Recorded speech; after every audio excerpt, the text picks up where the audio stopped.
그 재판을 받으면서 검찰 측 그 주장에 대해서 제가 갖고 있는 생각을 간단하게 좀 말씀을 드리겠습니다. 특수공무집행 방해도 어쨌든 하여튼 공무집행 방해죄인데, 이 공무집행 방해죄라고 하는 것은 공무원이 그 공무에 대한 정당한 어떤 권한을 가지고 있어야 되고, 또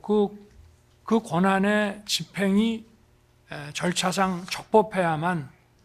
성립하는 것이 법률 상식입니다. 검찰 측에서는 내란죄 수사권에 관한 그 정당한 권한을 공수처가 가지고 있느냐에 대해서 뭐 영장이 발부됐고, 또 체포 적부심이 기각된 것으로 봐서, 또 뭐 이의 신청이 기각된 것으로 봐서 권한이 있다라고 주장을 하고 있습니다. 그러나 그거는 어떤 그 체포영장과 구속영장에 이어지는 그 과정에서의 판단의 한 과정일 뿐이지, 이것이 별도의 공무집행 방해죄가 성립하느냐를 따질 때에는 그런 법원의 그 체포영장이라든가 그 적부심이라든가 하는 거와는 별도로 판단을 해야 되고, 그 피고인에게 어떤 범위가, 고의가 실제로 존재하는지를 따져봐야 되기 때문에 그 내란죄 수사권이 존재하느냐에 대해서는 정밀하게 별도로 따져봐야 된다고 저는 생각을 합니다. 그래서 검찰 측에서 체포 적부심이 기각되고 나중에 구속영장이 발부됐다는 것으로서 이런 체포영장 내지는 체포를 집행하기 위한 수색영장의 그 발부가 정당했고, 따라서 내란죄 수사권이 있다라고 하는 것은 공무집행 방해죄에 있어서 공무원에게 정당한 권한이 있음을 원점에서 다시 판단해야 된다는 것과는 별개의 문제라고 저는 주장을 합니다. 그리고 적법한 그 집행 문제에 있어서는 지금 11개 그 필지에 대해서 수색을 집행을 했고요. 그리고 체포를 전제로 한 수색을 집행했는데, 이게 영장을 신청할 때 필지 하나밖에 신청을 못했기 때문에 나머지 국가기밀보안시설에 해당하는 필지에 대해서는 영장을 발부받지 못하고 경호처에 그 승낙을 요청을 했고, 경호처는 경호상의 국가 안전에 관한 여러 가지 시설들이 존재하기 때문에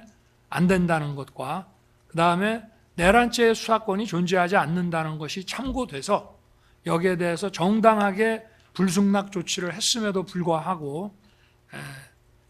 이거를 위법하게 밀고 들어와서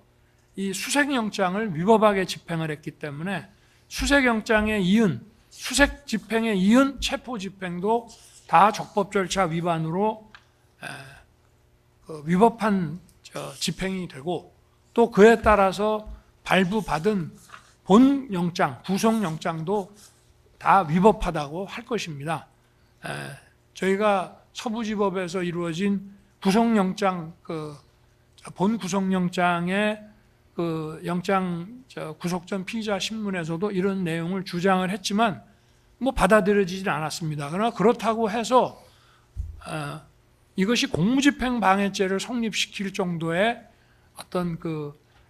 절차와 집행에 있어서의 위법성이 적법성이 존재하느냐에 대한 판단과는 별개 문제라고, 범죄의 성립을 판단할 때는 따로 판단해야 된다고 생각하고요. 아까도 얘기했지만 이것은 무슨 아파트 엘리베이터 복도, 뭐 아파트 엘리베이터 복도를 지나갈 때 아파트 당국에다가 여기에 대해서 우리가 지나가려고 하는데 승낙해 달라는 공문을 보내지는 않습니다. 그렇기 때문에 스스로도 이것이 위법하다는 것을 인정하는 것이고, 그렇기 때문에 1월 15일 체포 이후에 이루어진 구속영장 발부도 체포와 수색이라고 하는 그 사전의 절차가 전부 적법 절차 위반으로 위법하기 때문에 그에 터잡은 구속영장도 사실은 위법한 영장 청구로서 원래는 기각되는 것이 맞다라는 주장을, 물론 지금 현재 그 재판은 1월 3일자를 기준으로 하고 있지만 그 절차가 수행영장과 체포영장 이 집행 시도에 관한 이 모든 것이 똑같은 모양으로 위법하다고 하는 점을 말씀을 드리고 싶습니다. 그리고 이제 제가 그 공소장을 보니까 무슨 스크럼 짠 것이 직권남용이다. 그리고 대통령은 그 당시에 직무 권한이 없는 상태였지만 경호 차장과 공범으로 해서 뭐 그렇다 이런 주장을 공소장에서 하고 있습니다만은 이 스크럼은 증인 신문에서도 나왔지만 진짜 뭐 5분 10분 제대로 무슨 스크럼 짜기 그 훈련도 제대로 하지 않은 것으로 보여지기 때문에 이 점에 대해서 더 면밀하게 좀 어떤 법률적 증거상의 검토가 필요하다는 점을 말씀드리고 싶고요.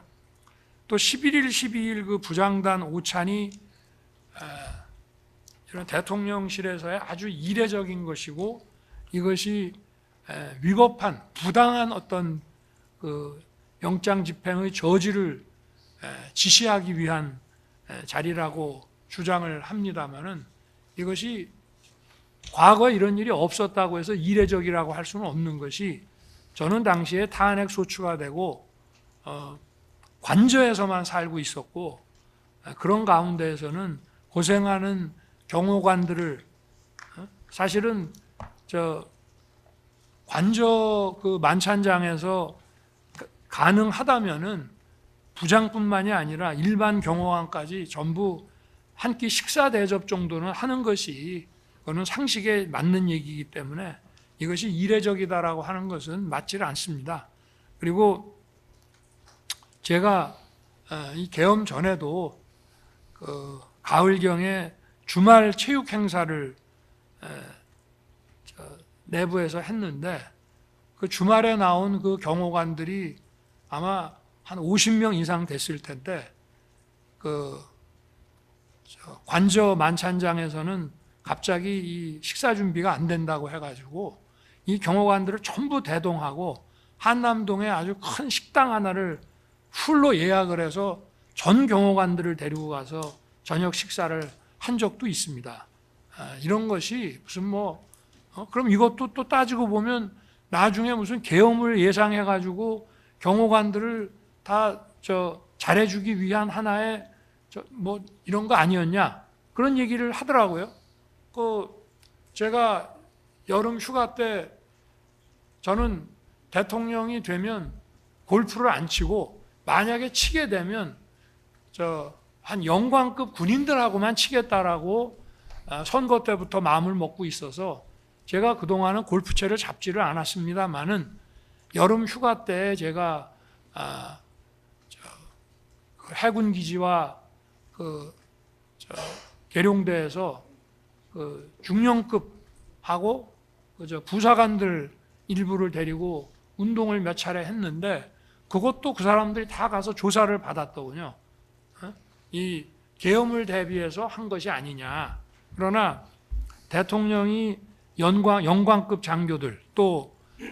고생하는 그 부사관들을 하고 함께 골프 운동을 하는 것이 그게 국군 통수권자로서 못할 일인 건지 좀 생각해 주시기를 바라고 그런 것과 다 일맥상통하는 차원에서 이렇게 했습니다. 그리고 이 위력경호 문제까지는 얘기하지 않겠습니다. 하여튼 이 공무집행방해죄의 성립 요건과 관련해서 그야말로 가장 원초적인 형법 강론의 기본 이론으로 돌아가서 처음부터 다시 판단해 봐야 된다고 저는 말씀을 드리고 싶습니다. 네, 이상입니다. 재판장님, 네. 말씀을 아까 빠뜨린 게 있어. 예. 소위 말하는 서부지법에 대해 제출한 제시한 영장 쇼핑 논란이 그때 굉장히 컸는데 지금 공수처법상에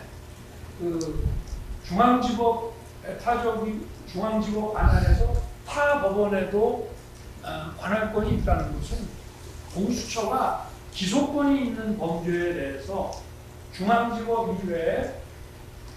피고인의 어떤 그 재판의 편의를 위해서 타 법원에도 기소할 수 있다는 뜻입니다. 그러니까 검찰은 전국 관할이 있으니까 중앙지법에서 부산지법으로 사건을 이송하고 피고인의 재판 편의를 위해서 중앙지법에서 수사하던 사건을 부산지법으로 보내서 부산지법에 기소해 줄 수 있는데 공수처는 단일 수사기관이다 보니 타 법원에 직접 기소할 수 있다라고 하는 것을 본 것이고 지금 이 사건은 공수처가 기소권이 없는 수사권밖에 있지 않은 것이기 때문에 이거는 배타적으로 중앙지법 관할 서울중앙지법을 거쳐서 중앙지법에 영장도 받고 기소도 하고 해야 되는 사법관할이 중앙지법의 배타적인 관할에 속하는 것이기 때문에 다른 기소권이 있는 경우에 다른 법원, 중앙지법이 아닌 다른 법원에 기소할 수 있다라는 그 조항을 가지고 서부지법에 체포영장 또 수색영장을 청구하는 것은 그거는 공수처법에 위반되는 명백한 영장 쇼핑이라는 주장을 다시 말씀드립니다.